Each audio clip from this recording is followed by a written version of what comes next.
யார் இந்த வன்னியர்களுக்கு இடஒதுக்கீடு கிடைக்கக்கூடாது என்று உயர்நீதிமன்றங்களை நாடினார்களோ அவர்களை அணுகி அவர்கள் குறிப்பிட்ட சில விடயங்களில் மட்டும், உதாரணத்துக்கு குரூப் 4 எடுத்துங்க, அதை குறித்து விவரம் கேட்பது, கடந்த 2018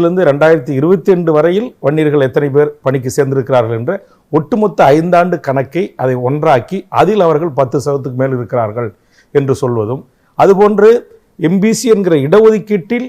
அந்த 108 சாதிகளில் வன்னியர்களுக்கு எத்தனை சதவீதம் கிடைத்திருக்கிறது என்பதுதான் கேள்வி. ஆனால் இவர்கள் ஓசி என்று சொல்லக்கூடிய பொது பிரிவினர் இருக்கிறார்கள் அல்லவா, அந்த பொது பிரிவினிலும்